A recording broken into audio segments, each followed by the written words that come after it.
사무엘 상하 그리고 창세기 이런 데는 나레이션으로 스토리가 꾸며져 있기 때문에 굉장히 이해하기가 쉽습니다.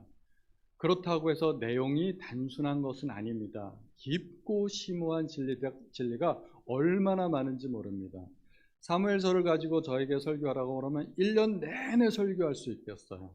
너무나 깊은 진리가 많기 때문에 사무엘상하는 여러분들이 꼭 반복해서 읽어보시고 그 내용을 숙지하셔야 됩니다. 내용이 굉장히 심오한 내용들이 많습니다.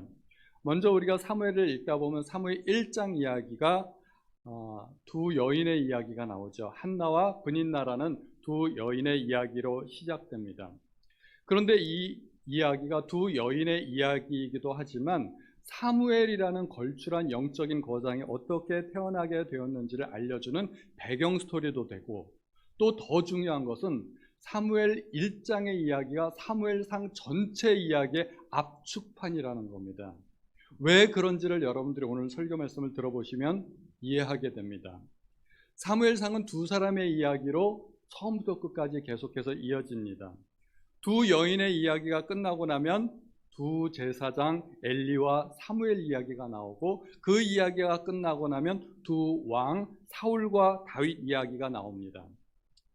그래서 두 여인, 두 제사장, 두 왕의 이야기의 공통점을 찾으셔야 됩니다. 하나님이 한 사람은 버리시고 한 사람을 선택하셨다는 것입니다. 그래서 두 여인의 이야기가 두 제사장의 이야기로 전개되고 그것이 두 왕의 이야기로 점점 확대됩니다. 그래서 두 여인의 이야기를 잘 알면 사무엘상 전체를 쉽게 이해할 수 있게 됩니다.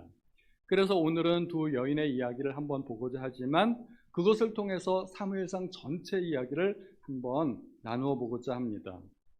우리가 사무엘상을 읽다 보면 1장 1절에 엘가나라고 하는 사람이 제일 먼저 등장합니다. 그런데 이 사람은 주인공이 아닙니다.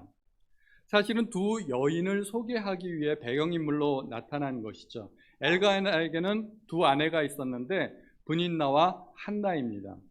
그런데 두 여인에 대한 소개가 아주 간단하게 끝납니다. 브닛나에게는 자식이 있고 한나에게는 자식이 없었더라 하는 겁니다. 이게 다예요. 그 여인들에 대한 가문이라든가 학벌, 외모, 재능 이런 소개가 전혀 없습니다. 고대 시대의 여인에 대한 평가는 오직 자식으로만 결정되었기 때문입니다. 다시 말하면 자식이 있던 브닛나는 유능하고 성공한 사람이고 행복한 사람입니다. 한나는 무능하고 실패한 사람이고 불행한 사람입니다. 이렇게 대조적인 두 인물이 등장합니다. 그런데 만약에 한나가 무능한 사람의 대명사로서 그 이름이 쓰인다면 누구도 그런 이름을 짓고 싶지 않겠죠. 우리도 자녀들에게 실패한 사람의 이름을 그렇게 갖다 붙이고 싶지는 않을 겁니다. 그런데 가만히 생각해 보면 우리 주변에 한나라는 이름을 가진 사람들이 꽤 있습니다. 여러분들도 아마 한두 분 정도는 알고 계실 거예요. 저도 사촌 형님 딸 이름이 한나예요. 유한나. 그래서 걔는 어려서부터 별명이 유한낙스였어요. 일산에서 제가 교회 다닐 때 집사님 딸도 한나였어요. 거기도 또 똑같이 유한나예요. 걔도 별명이 유한낙스였어요. 미국에 있는 저의 조카는 영어로 이름이 해나. 그런데 영어로는 해나이지만 한국말로는 뭘까요? 한나. 저도 제가 개인적으로 알고 있는 한나들이 꽤 많습니다. 그렇다면 그 이름이 나쁜 이름이 아니라는 이야기입니다. 한나는 불행하게 시작했지만 하나님이 그 인생의 역전을 일으켜 주셨습니다. 그래서 후반부에 성공하고 복된 사람이 되었다는 것입니다. 브닛나는 1장을 우리가 읽어보면 자식이 없는 한나를 심히 격분케 하였다고 합니다. 격분케. 어떻게 했을까요? 쉬운 성경을 보면 브닛나는 한나를 괴롭히고 마음을 아프게 만들었다고 합니다. 더 쉬운 번역으로 말씀드리면 갈궜다는 얘기입니다. 브닛나가 한나를 볼 때마다 저 자식도 못 낳는 그러면서 애도 못 낳는 주제, 그러면서 온갖 비난과 조롱과 그렇게 갈궜다는 얘기입니다. 그래서 한나가 어떻게 하나요? 성전에 가서 눈물, 콧물 쏟아가면서 하나님 앞에 기도했습니다. 한나는 아이를 달라고 하나님 앞에 기도했고 결국은 하나님께서 그 기도를 들으셨습니다. 한나에게 아들을 주셨습니다. 한나가 또 서원을 했죠. 하나님, 저에게 아들만 주시면 제가 이 아들을 하나님께 바치겠습니다. 그리고 한나가 아들이 생기자 그 아들을 하나님께 바치면서 하나님 앞에 감사 기도를 하는 내용이 오늘 본문입니다. 2장입니다. 내용은 기도이지만, 사실은 기도이지만 기도보다는 한나의 찬양이라고 해야 더 맞습니다. 이 본문은 한나의 찬양으로 더 많이 알려져 있습니다. 그래서 오늘 본문은 하나님께 올려드리는 감사와 기쁨의 찬양시입니다. 그런데 하나님께 아들을 받았는데 그 아들을 다시 되돌려드리면 어떻게 될까요? 기도하기 이전으로 다시 되돌아간 것 아닐까요? 우리는 얼핏 생각하면 그런 생각이 듭니다. 아니, 받았는데 다시 돌려드리면 안 받은 거하고 똑같잖아. 정말 똑같을까요? 수학적으로 보면 똑같습니다. 그런데 남는 게 있습니다. 남는 것은 관계입니다. 예를 들어서 제가 친구하고 밥을 먹는데 두 사람이 같이 밥을 먹는데 한 번은 제가 밥을 샀어요. 그리고 다음번에 밥을 먹는데 친구가 밥을 샀어요. 저는 밥을 2끼 먹었죠. 식비로 2인분을 지출했습니다. 이득일까요? 손해일까요? 수학적인 계산으로는 이득도 없고 손해도 없어요. 저는 2인분 밥값을 계산했고 2번 밥을 먹었으니까 경제적으로 보면은 그냥 본전. 그런데 남는 게 있어요. 뭐가 남을까요? 친구하고의 관계. 저는 친구하고 밥을 먹었잖아요. 우정이 남고 관계가 남는 것입니다. 아무것도 안 주고 아무것도 안 받으면 아무 사이가 아닌 거예요. 아무런 관계가 남질 않는 겁니다. 그래서 사람과의 관계도 그렇고 하나님과의 관계도 그래요. 자꾸 주고받는 것이 있어야 돼요. 주고받는 사이에서 관계가 점점 형성이 됩니다. 한나가 원하는 것은 무엇이었을까요? 바로 그것, 하나님과의 관계였습니다. 그 관계가 한나에게는 너무너무 중요했던 겁니다. 하나님께로 받은 그 아들이 중요한 게 아니라 하나님께서 내 기도를 들어주셨다는, 하나님께서 나를 버리지 않으셨다는 그 하나님과 나와의 관계가 중요했던 것입니다. 하나님은 나에게 무관심한 분이 아니고 나를 지키시고 나를 보호하시고 내가 하나님 앞에 기도할 때마다 하나님은 나의 기도를 들으시고 응답하시는 분. 한나에게는 그게 필요했던 것입니다. 고대 시대에 아이를 못 낳고 그러면은 저주받은 여자로 인식이 됐었습니다. 한나가 그런 인식이 있었던 거죠. 하나님, 나도 아들을 낳을 수 있다는 사실을 보여주세요. 하나님, 내가 하나님으로부터 버림받은 여자가 아니라는 사실을 한번 보여주세요. 그리고 아들 낳았기 때문에 하나님 앞에 오늘 감사와 찬송의 기도를 올려드리고 있는 것입니다. 뭐라고 찬양을 시작합니까? 내 마음이 여호와로 말미암아 즐거워하며 내 뿔이 여호와로 말미암아 높아졌다라고 말합니다. 뿔은 힘과 능력과 자랑의 상징입니다. 버팔로 아시죠? 등치 이만한 야생 들소, 버팔로의 위험은 그 뿔에 있습니다. 코뿔소의 힘도 그 뿔에 있습니다. 사슴이 뭐 자랑하나요? 사슴이 뿔 자랑합니다. 한나는 뭘 자랑했나요? 내가 여호와로 말미암아 즐거워하며 내 뿔이 여호와로 말미암아 높아졌다고 이야기합니다. 한나가 아들 때문에 하나님을 찬양하고 아들 때문에 하나님 앞에 기뻐하는 것이 아닙니다. 하나님께서 병도 낫게 해주시고 사업도 번창하게 해주시고 자식들 공부 잘하게 해주셔서 그래서 하나님을 찬양하고 감사하는 과정이 아니라는 것입니다. 병 때문에 때로는 골골하고 가난하고 또 자식들 공부 못해도 여호와 그분 때문에 즐거워하고 뿔이 높아질 수 있어야 됩니다.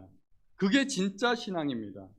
만약에 하나님 한 분만으로 내가 즐거워할 수 있고 하나님 한 분만으로 내 뿔이 높아질 수 있다면 아무 것이 없어도 비굴하지 않고 당당할 수 있습니다. 기뻐할 수 있어야 됩니다.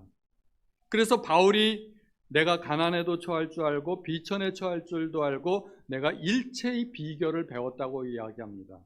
바울은 죄수의 몸으로 왕 앞에 가서도 당당했습니다. 아그리빠 왕이시여, 내가 이렇게 죄수의 몸으로 묶인 것 외에는 당신도 나와 같이 되기를 원합니다. 아주 당당하게 이야기를 했고 전도를 했습니다. 하박국 선지자도 그렇게 간증합니다. 비록 무화과 나무가 무성하지 못하며 포도나무에 열매가 없으며 감람나무에 소출이 없으며 밭에 먹을 것이 없으며 우리의 양이 없으며 외양간에 소가 없을지라도 나는 여호와로 말미암아 즐거워하며 나의 구원의 하나님으로 말미암아 기뻐하리로다. 이 찬양이 성도님들의 찬양과 간증이 되기를 축원드립니다. 이 이야기를 더 쉽게 이야기해드리면 쫄딱 망해도, 내가 투자한 주식이 완전히 폭락해도, 우리 아이들 시험에 떨어져도 그래도 하나님이 내 편이시라면 나는 감사하고 기뻐할 수 있겠습니다. 그런 이야기를 하는 거예요. 한나의 이 찬양은 사무엘상 전체의 주제가 되기도 합니다. 사무엘상은 두 사람의 이야기라고 말씀드렸죠. 두 여인, 두 제사장, 두 왕입니다. 그러나 운명은 같지 않습니다. 한 사람은 버림받은 사람이고 한 사람은 하나님 앞에 선택받은 사람입니다. 하나님은 태초부터 천지를 창조하실 때 빛과 어두움을 나누셨습니다. 이게 하나님의 원리입니다. 하나님께서 사람들을 보실 때 어떻게 보실까요? 빛의 자녀, 어둠의 자녀. 하나님은 딱 그거예요. 하나님은 누가 재산이 많은가, 누가 똑똑한가, 누가 잘생겼나, 이런 거 하나님 앞에는 아무 상관도 없어요. 하나님이 보시는 딱 한 가지 기준.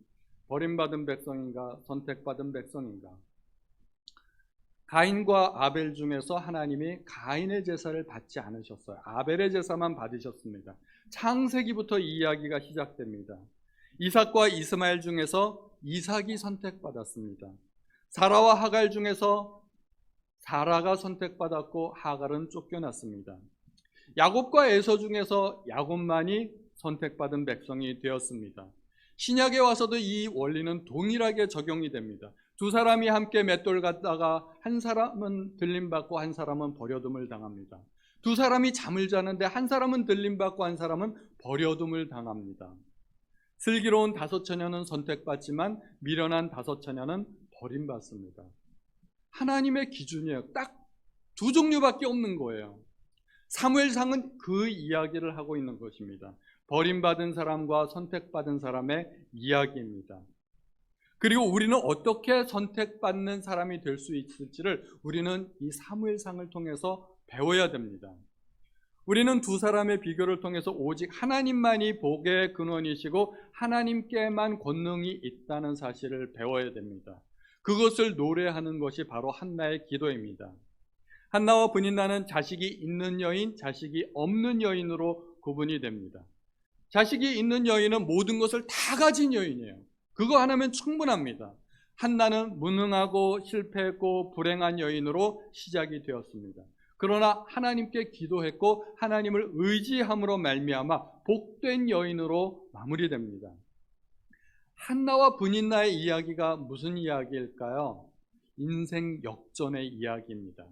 그것이 실제로 가능하다는 것을 우리에게 보여줍니다. 한나가 뭐라고 이야기하는지 4절과 5절에 보면 용사의 활이 꺾인다고 이야기합니다. 넘어진 자는 힘으로 띠를 띨 것이고 풍족한 자는 가난해져서 품을 팔 것이고 줄이던 자는 다시 줄이지 아니할 것이라고 합니다. 많은 자녀를 둔 자는 쇠약해지고 불임, 임신하지 못하는 여자는 7자녀를 둘 것이라고 이야기합니다. 이 찬양에서 하나님은 어떤 하나님이신가요? 역전의 하나님이십니다. 상황이 처음부터 끝까지 그대로 가지 않는다는 것입니다. 시작과 끝은 다르다는 것입니다. 강한 자가 약하게 되고 약한 자는 강하게 되고 부자는 가난하게 되고 가난한 자가 부하게 된다는 것입니다. 그래서 소망이 있다 없다? 소망이 있다. 지금을 보지 말라는 겁니다. 지금은 내가 약하고 무능하고 가난하고 세상에서 보잘것없는 사람일지 모르지만 그걸로 끝나지 않는다는 것입니다. 희망을 가지라는 겁니다. 소망의 메시지가 있다는 것입니다. 우리는 이 이야기를 통해서 소망을 발견하게 되는 것입니다. 그런데 그 인생 역전의 능력이 어디에 있는지를 봐야 됩니다. 그것은 나의 능력이나 학벌이나 스펙이나 노력 또는 외모에 달린 것이 아닙니다. 하나님께 있다는 것입니다. 계속해서 6절에서 8절을 보면 하나님은 어떤 하나님이신가요? 하나님은 죽이기도 하고 살리기도 하시고, 스올에 내리기도 하시고 스올에서 올리기도 하시고, 가난하게도 하시고 부하게도 하시고, 낮추기도 하시고 높이기도 하시고, 모든 주권과 능력이 하나님께 있다는 것입니다. 가난한 자를 진토에서 일으키시고 빈궁한 자를 거름더미에서 올리시는 그 하나님은 능력의 하나님이십니다. 역전의 능력이 내게서 나오는 것이 아닙니다. 만약에 우리가 역전 드라마를 꿈꾸는데 그 역전의 능력이 내 힘으로 이루어져야 된다면 그건 불가능합니다. 안 됩니다. 보통 사람의 삶 속에서 역전 드라마는 거의 없습니다. 세상의 원칙이 어때요? 약육강식입니다. 약자는 밥이 되는 것이 보통 방법입니다. 그리고 빈익빈 부익부입니다. 부자는 점점 부자가 되고 가난한 사람은 점점 가난하게 됩니다. 역전이 잘 안 일어나요. 부와 권세도 대물림되고 가난도 대물림됩니다. 개천에서 용난다는 이야기는 영화에서나 있을 법한 일입니다. 그런데 그러면 우리는 나는 가난하고 약하고 미련한데 소망이 없을까요? 소망을 가져야 됩니다. 역전이 가능합니다. 왜요? 우리가 가진 그 하나님의 능력이 역전의 능력이기 때문입니다. 그래서 우리는 소망을 가질 수 있다는 것입니다. 모든 능력과 권세가 하나님께 있습니다. 저는 밑에서 설교 말씀 준비하면서 이 앞에서 찬양하고 기도하시는 분들의 그 찬양과 기도를 이렇게 듣다 보면 깜짝깜짝 놀랄 때가 있어요. 아니, 내 설교 원고를 보셨나? 그런 생각이 들 때가 있어요. 너무 설교 주제하고 딱 맞아요. 모든 권세와 능력 하나님께 있습니다. 세상의 원리대로 따지자면 강하고 능력 있는 자가 세상을 다스리고 약하고 무능한 사람은 늘 눌림을 받고 살아야 됩니다. 그러나 우리에게 소망이 있는 것은 역전의 하나님께서 함께 하시기 때문입니다. 하나님은 능력이 있으신 분이십니다. 그리고 그 하나님은 그 능력으로 세상을 뒤바꾸실 것입니다. 우리의 운명을 바꾸실 것입니다. 하나님은 가난하게도 하시고 부하게도 하시고 낮추기도 하시고 높이기도 하시고, 그러면 우리가 높아지기 위해서 부하게 되기 위해서라면 어떻게 해야 될까요? 이게 중요하죠. 학원 다니면 될까요? 책에 그런 비결이 나와 있나요? 능력의 원천이 하나님이라면 어디로 가야 될까요? 하나님께로 가야 됩니다. 그래서 한나가 성전에 가서 하나님 앞에 눈물 콧물 쏟은 겁니다. 물론 우리가 복받기 위해서 하나님을 믿는 것은 아닙니다. 세상에서 성공하고 잘나고 부귀 영화 권세 그런 것 때문에 하나님을 믿는 것은 아니지만, 제가 말씀드리고자 하는 것은 우리가 세상에서 아무 능력이 없다고 해서, 그렇다고 해서 소망도 없어야 되는 것은 아니라는 것입니다. 우리가 어떤 문제를 만날 때 어디로 달려가야 하는가? 어떤 경우에도 하나님 앞에 나아가면 답이 있다는 것입니다. 하나님께 답이 있습니다.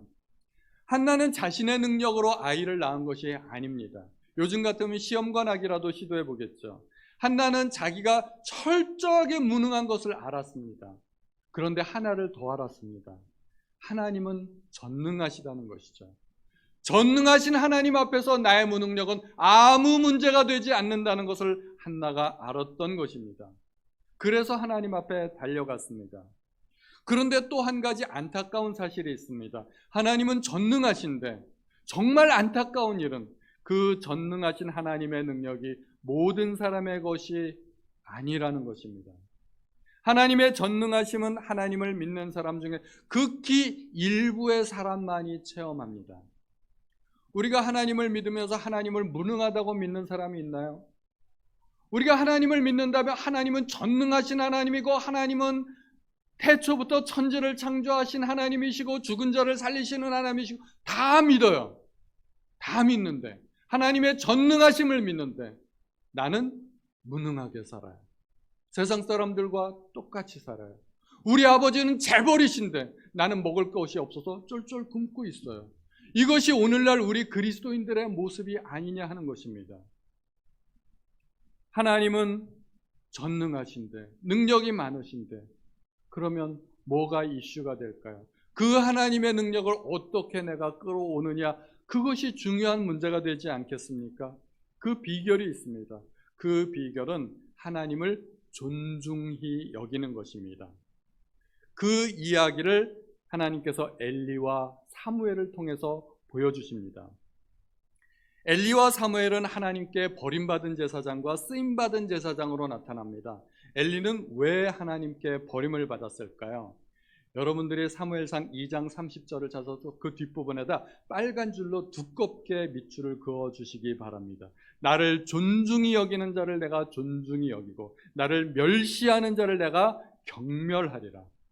이게 하나님의 응답입니다. 엘리의 두 아들은 문제가 있었습니다. 심각한 문제가 있었습니다.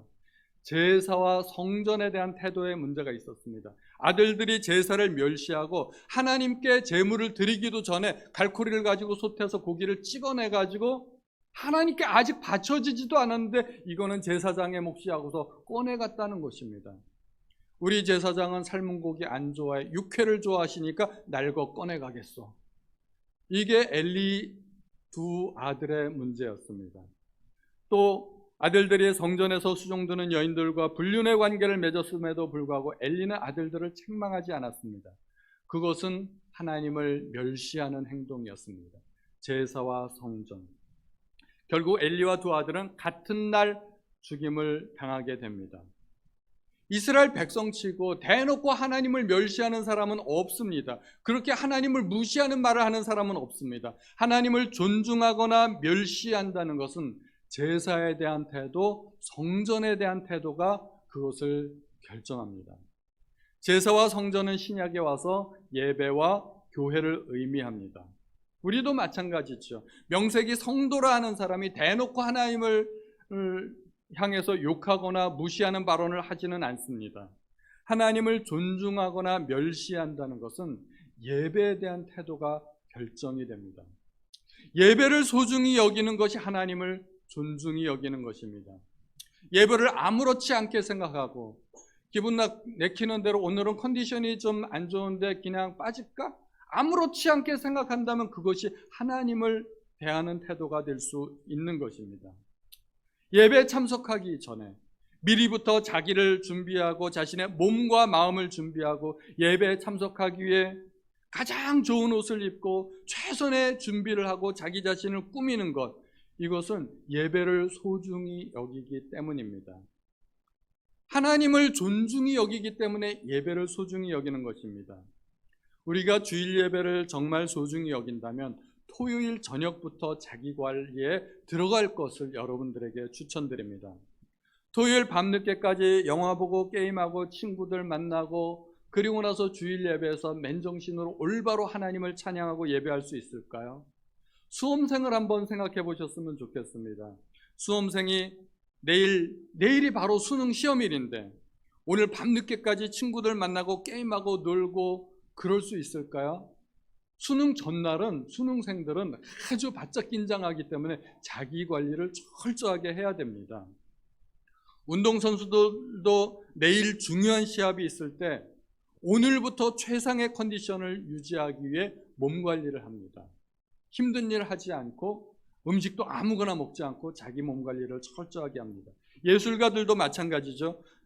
내일 중요한 공연이 있다면 오늘 최상의 컨디션을 유지하기 위해서 몸 관리를 합니다.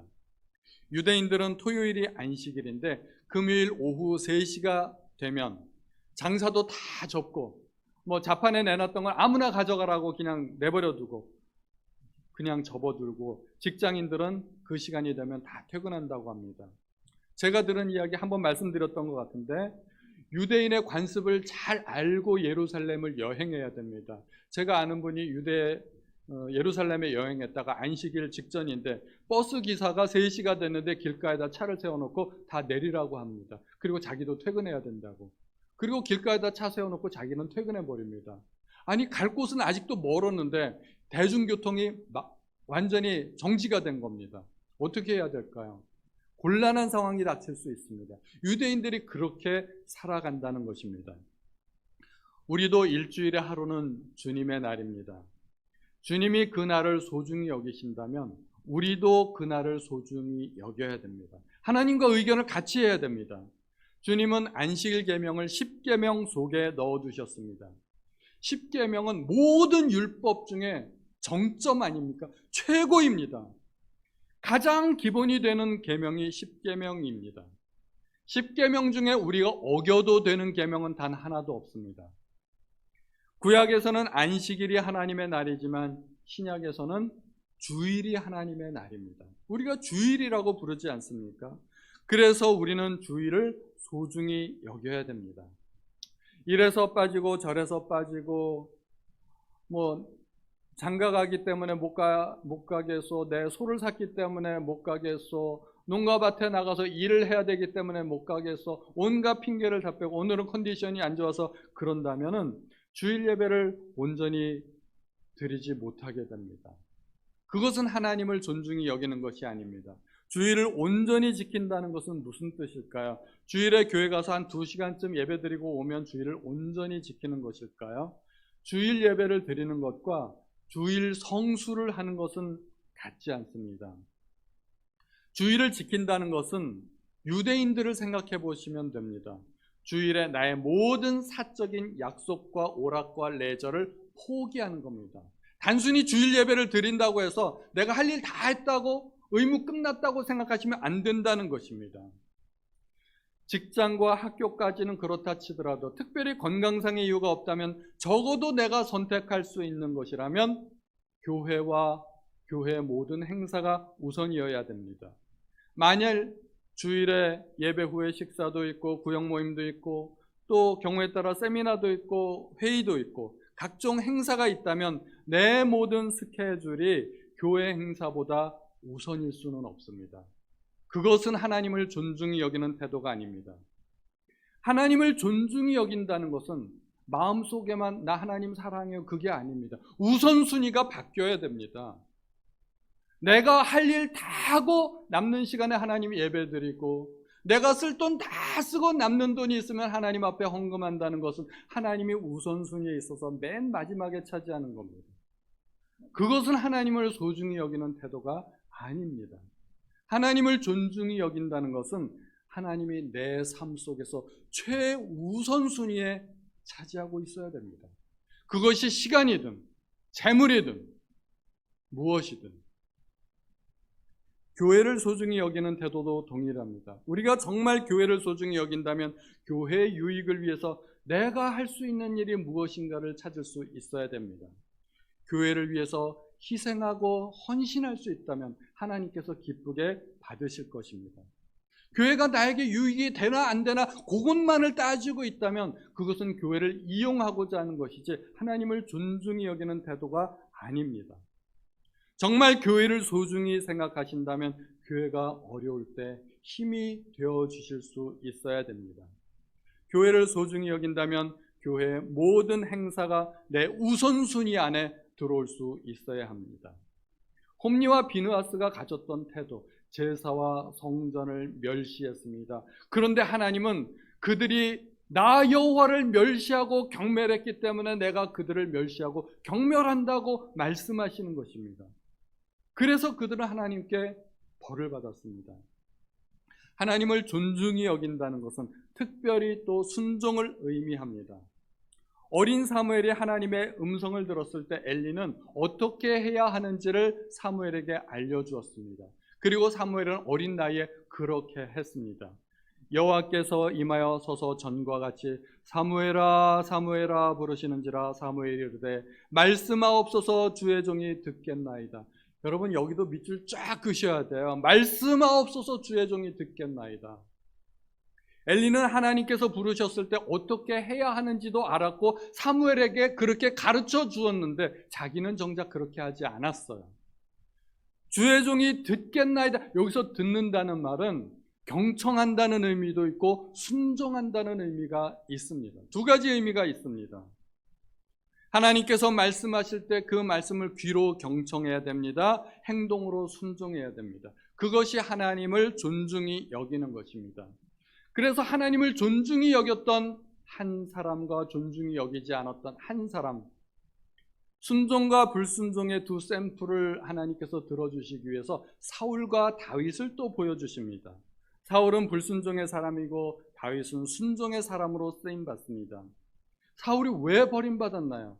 무슨 윤리 도덕적인 죄가 있었던 것이 아닙니다. 그런 식으로 보자면 다윗이 훨씬 큰 죄를 지었습니다.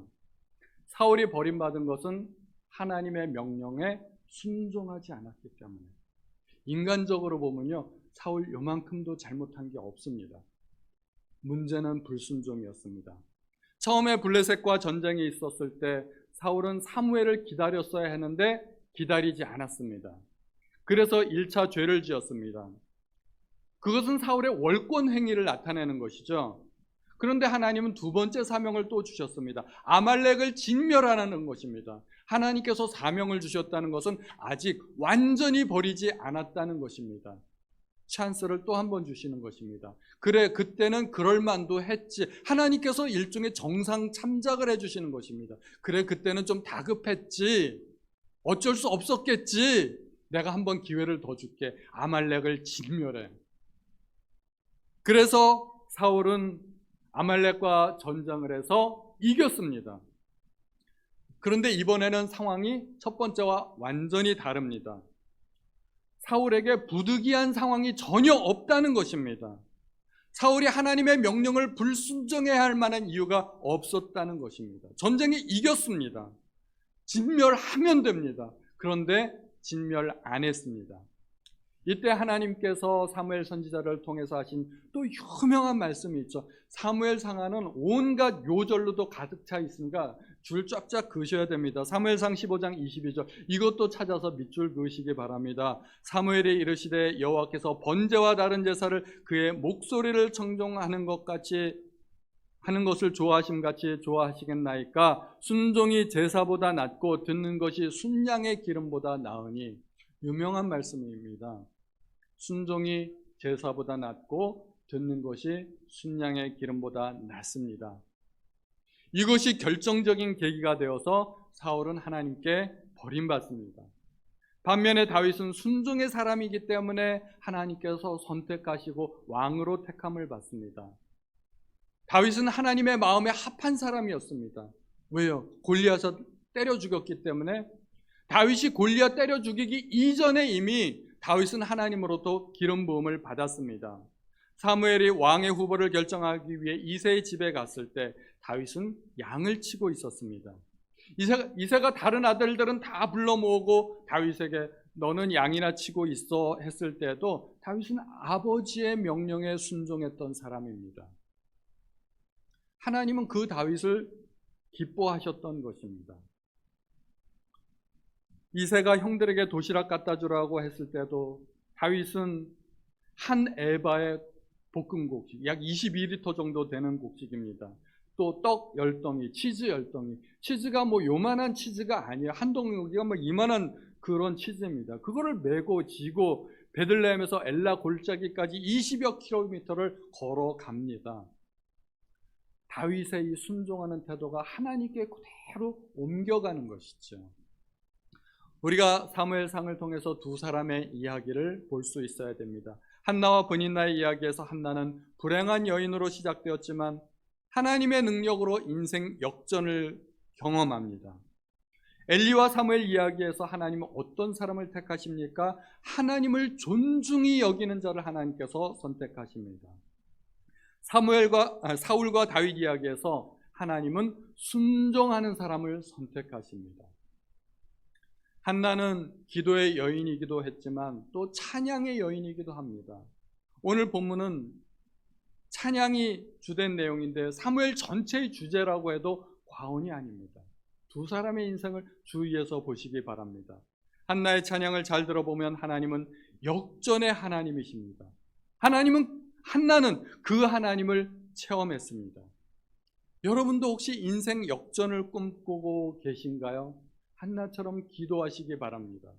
그런데 기도로만 끝나면 안 됩니다. 하나님을 존중히 여기는 태도를 여러분들이 가지시기 바랍니다. 하나님을 우선순위에 둘 수 있어야 됩니다. 하나님께서 명하실 때 나의 모든 사적인 일들을 포기할 수 있고, 사울은 이래저래 변명하지 않습니까? 여러분들은 변명하지 않으시기 바랍니다. 예배와 교회를 소중히 여기시고 하나님의 명령에 순종하시기 바랍니다. 그리하여 우리 성도님들 모두가 인생 역전의 주인공이 되시기를 축원드립니다.